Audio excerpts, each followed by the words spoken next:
Inaction will lead to animal extinction. Animal extinction is a global issue that's currently impacting Ecuador, the US, Indonesia, and Mexico the most, according to the IUCN. Extinction will continue to worsen, with animals going extinct 100 to 1,000 times faster than the original baseline. The leading cause of species extinction is animal agriculture, followed by other human practices such as deforestation, land development, poaching, the illegal wildlife trade, and climate change. Other causes like the palm oil industry, which is found in 50% of consumer goods, leads to 300 football fields of forest being cleared every hour. And marine species, overfishing commercially has led to a 90% decrease in large predatory fish stocks. Although politics plays a large role in slowing down extinction by passing things such as the Endangered Species Act, it's still not enough to overcompensate damage already done.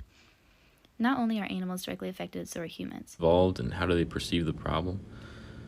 Animal extinction is more of a worldwide problem that every individual can have a part in, but there's some institutions that have a larger role than the individual.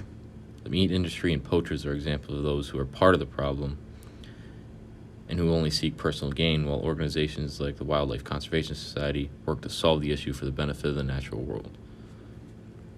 If the Wildlife Conservation Society and other organizations are able to gain enough support on their solutions to create some real change, then the solutions are going to have a better chance at working. But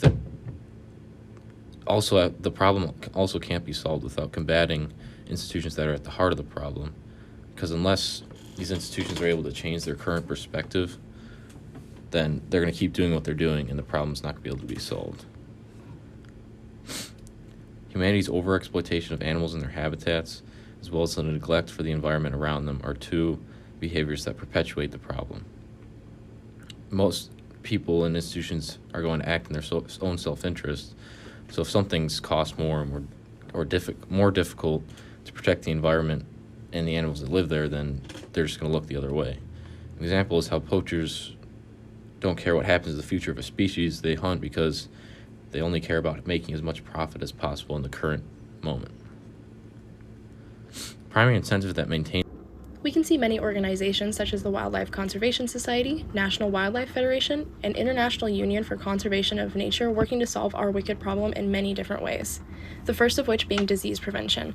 With infectious diseases causing a steady increase in mortality rates over the last 50 years, conservation practices have then been put in place to protect and restore ecosystems nationwide with a goal to keep them diverse and intact. Another solution is implementing protected areas globally where it is needed, focusing on hotspot areas where wildlife is under the most threat. And lastly, implementing acts throughout the nation, such as the Recovering America's Wildlife Act put in place in 2021, for example. Recovering America's Wildlife. Like the various solutions discussed in the previous slides, conservation efforts in the past have been extremely successful at combating their assigned problems.